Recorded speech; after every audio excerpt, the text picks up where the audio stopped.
Namaskar, hello and a very warm welcome viewers. You're watching Samvaad with your host Kriti Mishra.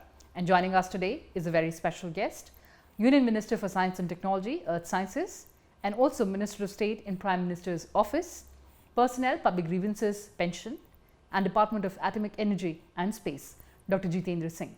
So welcome to Sansad TV and thank you so much for joining us. So we are celebrating the 16th Civil Services Day this year.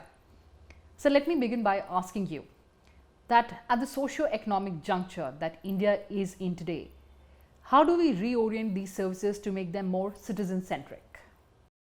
I think one of the hallmarks of the last 9 years of the government run by Prime Minister Modi is that it has been known for its governance reforms. And I would rather add to that saying that the governance reforms which have miraculously transformed India over the last 9 years are not merely limited to governance, they are in fact huge socio-economic reforms. Like for example, I can just give you one or two instances. Soon after this government came in 2014, one of the earliest decisions taken was to do away with the practice of getting certificates, documents attested by the gazetted officer. So we in fact did away with a practice which had been a dubious legacy of the British Empire. And we sent out a message that look here, this is a government headed by Prime Minister Modi, which has the capacity to trust the youth of this country.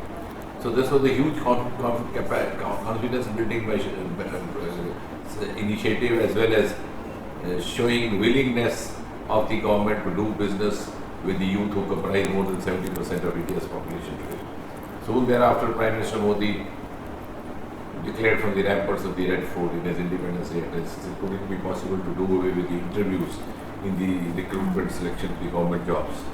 Because there were so many complaints happening that lots of misappropriation happening, some kind of sometimes partisanship, etc. allegation in selection process. For example, a candidate would secure 100 marks in written and would not be selected because he would get very low score in interview, etc. So we did away with the interview, made it just a qualifying skill test and provided level playing field regardless of the social economic strata which the youth came from, regardless of whatever kind of influence he wielded or did not wield. So I think these are also huge sessions. Like for example in pensions, there was a rule which forbidding divorced daughters or separated daughters claiming family pension of their parents as long as they did not secure a judgment from the court. Now you can see the kind of milieu that we have in this country, the court cases run for quarter of a century even more. We did away with that, we amended it, we just made it a prerequisite that the daughter should file a petition and bring us the evidence of that. So I think there's a series of that, I can go on and on, which were meant to bring in more transparency, level playing field, and of course citizen participation, as you said, by introducing more and more technology, which we already had. But before Prime Minister Modi came in, I think there was a lack of prioritization as far as the use of technology in the different sectors is concerned. Now everything is virtually online. That has reduced the human interface. The so-called Inspector Raj, which has gained notoriety in the earlier governments, is hardly heard of even in the media circles today. One of the striking examples is that of the Samvaad Yojana carried out by the Survey of India. A landowner can demarcate his own land without having to approach the revenue officers and then complaining that he was asked to shell out extra bribe or whatever. So I think there's a whole lot of series of reforms which have actually transformed not only governance but also transformed the Indian society and Indian work culture. In fact, we have, for example, aspirational district. Earlier on, the government would arbitrarily select some districts and give them the nomenclature of backward districts or some kind of nomenclature for special attention of the governments. Now it is not done like that.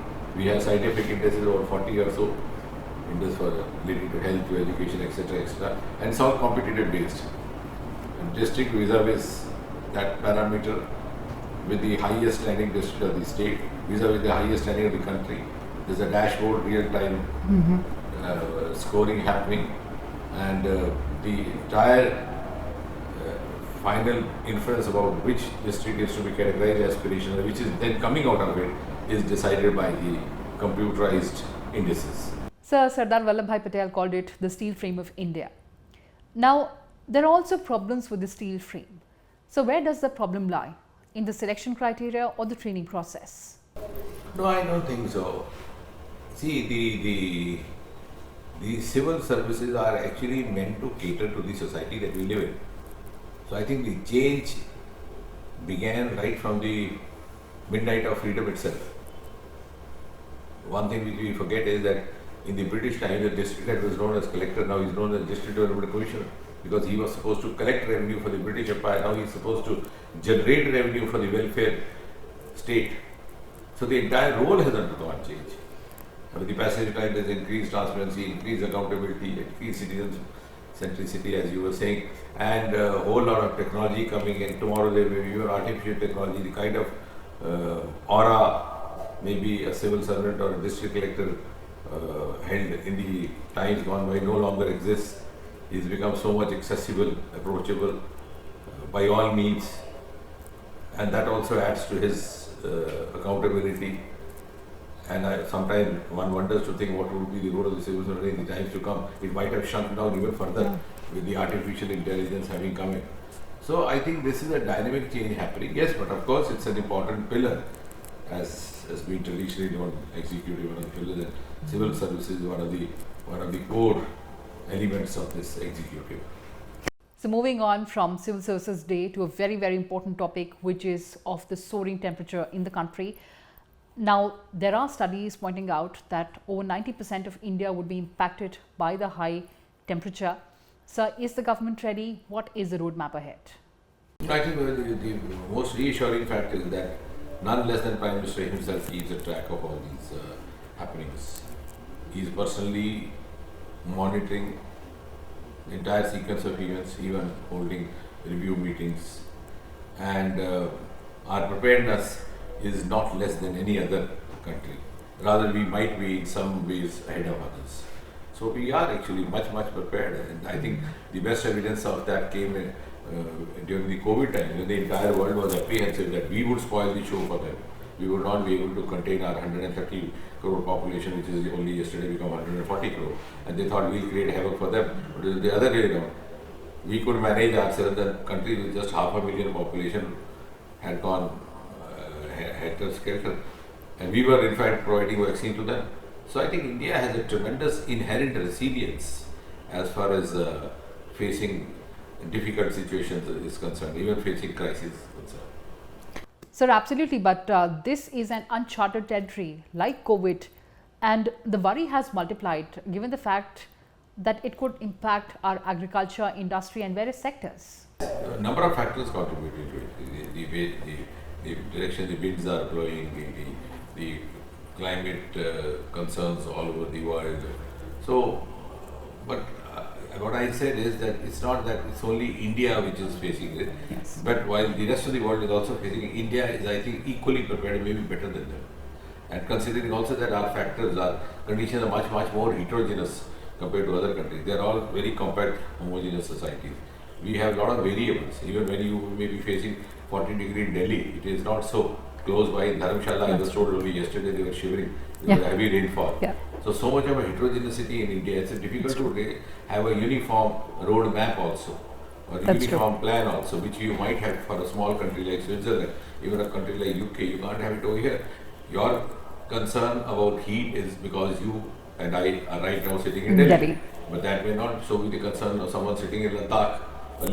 So I think our concerns are different, our challenges are different, and that's what makes it a country beautiful with all the variations. So we also have the national space policy in place. How will that unlock the space sector for the private players? I think apparently it gives a huge lot of esteem. There are only 6 countries in the world which are into the quantum program.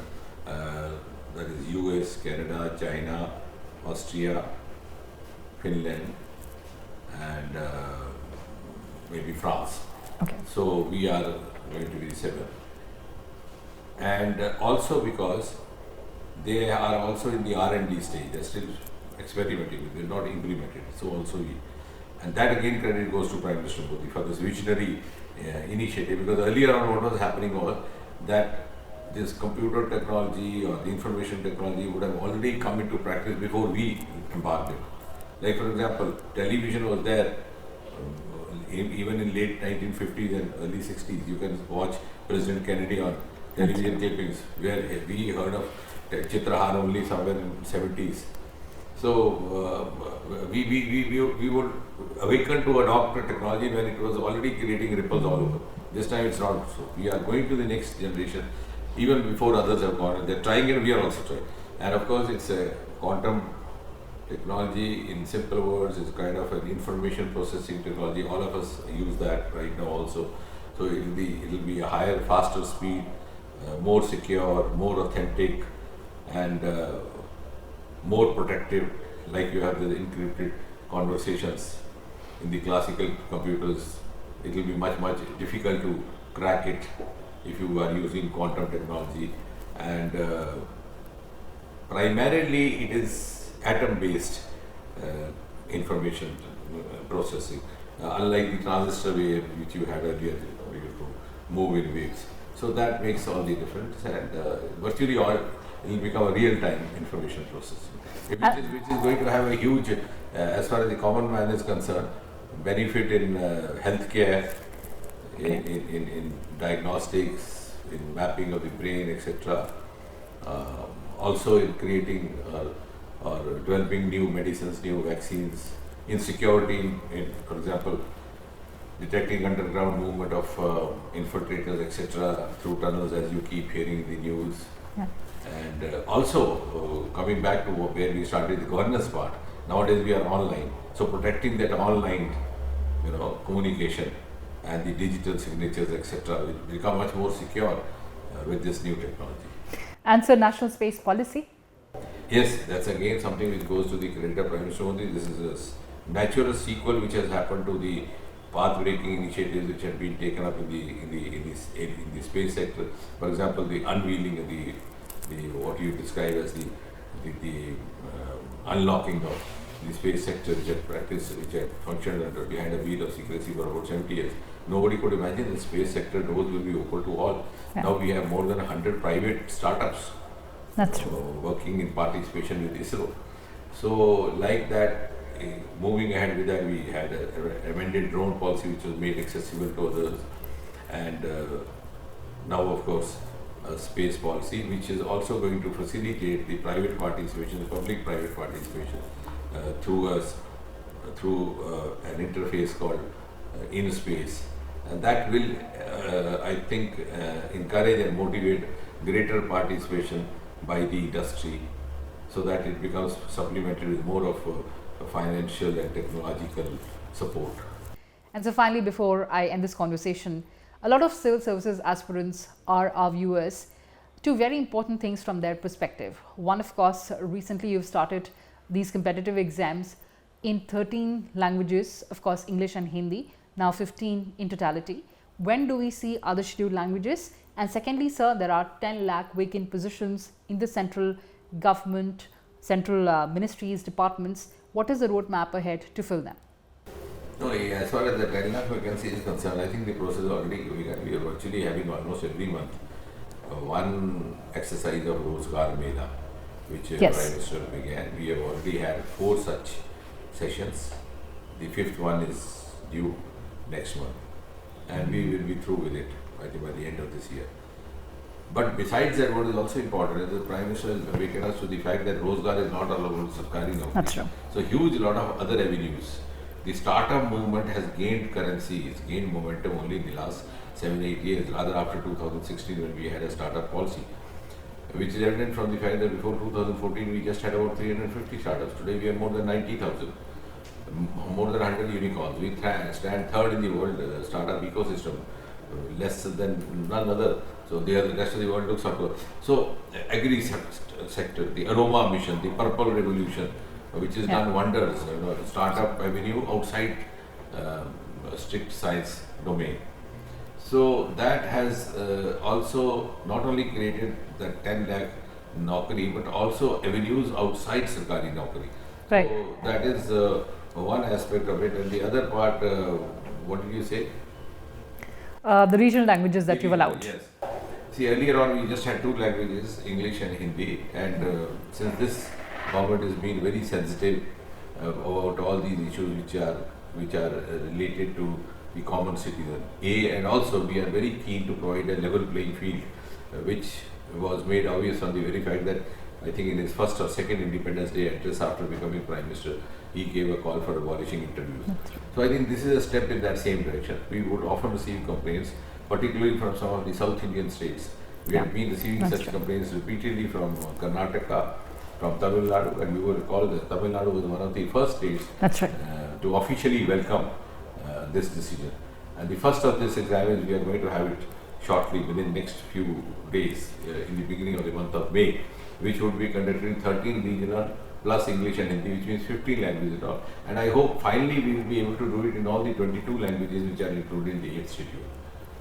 So because we have actually started with those languages where it was felt that the candidates were much more unfamiliar with both English and Hindi languages, which is more so in some of the South Indian states. But gradually we will take up the other 6-7 left out languages in the 8th schedule also, so that we have entire uniformity. All right, sir. Thank you so much for that candid conversation. Of course, the big takeaway is that we'll soon have these exams in all the scheduled languages. But thanks a lot for sharing your thoughts with Sansad Television. Well, viewers, that's all we had for you in this edition. Thanks for watching and stay tuned to Sansad TV. Goodbye for now from my side.